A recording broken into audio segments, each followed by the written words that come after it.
గురుగారి తదుపరి రాశి సింహరాశి. సింహరాశి వారికి ఏ విధంగా ఉంది 2025 సంవత్సరం? సో 2025 సంవత్సరం సింహరాశి వారికి ఎలా ఉంది అంటే, మఖ 1, 2, 3, 4 పాదాలు, పుబ్బ 1, 2, 3, 4 పాదాలు, ఉత్తర 1వ పాదము. ఈ సంవత్సరం వీళ్ళకి ఆదాయం 11, వ్యయం 11, రాజపూజ్యం 3, అవమానం 6. అర్థమైపోయి ఉంటుంది. సో 12 రాశుల్లో ఫస్ట్ రాశి చాలా దెబ్బలు తినబోతున్న రాశి, చాలా బ్యాడ్గా ఉన్న రాశి సింహరాశి.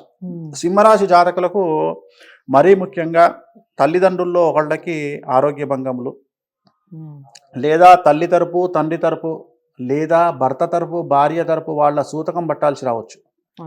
అంటే తల్లి తరపు వాళ్ళు కానీ, తండ్రి తరపు వాళ్ళు కానీ, భార్య భర్త తరపు వాళ్ళు కానీ ఎవరైనా చనిపోయేటువంటి అవకాశం ఉంది. వాళ్ళ తరపున సూతకాన్ని పట్టాల్సినటువంటి పరిస్థితి సింహరాశి వాళ్ళకు వస్తుంది. సో సింహరాశి జాతకంలో సంతానానికి సంబంధించినటువంటి సమస్యలు ఉండే అవకాశం ఉంది. సింహరాశి వాళ్లకు స్నేహితుల వల్ల సమస్యలు ఉన్నాయి, నమ్మిన వాళ్ళు మోసం చేసే అవకాశాలు ఉన్నాయి, ఆర్థికంగా ఇబ్బందులు పడతారు. మరీ ముఖ్యంగా బాగా నమ్మినటువంటి వాళ్ళ వల్ల ఈ సంవత్సరం మోసపోయే అవకాశం ఉంది. కాబట్టి దయచేసి ఎవరికి అప్పులు ఇవ్వకండి. రక్త సంబంధీకులైనా సరే, బయటి వాళ్ళైనా సరే, ఫ్రెండ్స్ అయినా సరే ఎవరికి డబ్బులు ఇవ్వకండి. ఈ సంవత్సరం కోర్టు తగాదాలు ఉంటాయి, పోలీసు వ్యవహారాల్లో చిక్కులుండే అవకాశం ఉంది, న్యాయ వివాదాలు ఉంటాయి, వాహన ప్రమాదాలు ఉంటాయి.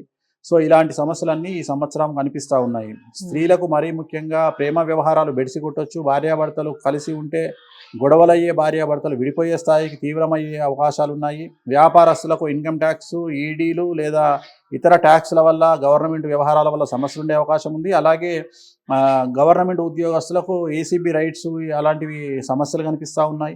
సో మీరు ఏది మాట్లాడుకున్నా సింహరాశి వాళ్లకు నెగిటివ్గానే మాట్లాడాల్సిన పరిస్థితి ఈ సంవత్సరం గోచరిస్తూ ఉంది. సో జాతకం అలా కనిపిస్తుంది కాబట్టి ఖచ్చితంగా రెమెడీలు చేసుకోండి. తిరునల్లార్ శనీశ్వర ఆలయంలో ప్రత్యేకమైన శని పూజ నిర్వహించుకోండి. అలాగే గురువారం నాడు శ్రీకాళహస్తిలో గురు దక్షిణామూర్తి దగ్గర అర్చన నిర్వహించుకోండి. వీటి వల్ల ఖచ్చితంగా సమస్యల నుండి బయటపడతారు. రైట్. సింహరాశి వారు చాలా జాగ్రత్తగా ఉండవలసిన సంవత్సరం అన్నట్టుగా చెప్తున్నారు వేణుస్వామి గారు. కొన్ని విషయాల్లో జాగ్రత్తలు వహించాలి, కొన్ని పూజలు చేసుకోవాలి, అలాగే రెమెడీస్ కూడా చెప్పారు. ఇంకా డీటెయిల్డ్గా కావాలి మాకు, మేము ఖచ్చితంగా మిమ్మల్ని సంప్రదించాలి అనుకుంటున్నాం అన్న వాళ్ళు ఎవరైనా ఉంటే అపాయింట్మెంట్ కోసం స్క్రీన్ మీద కనపడే నెంబర్కి కాల్ చేయొచ్చు.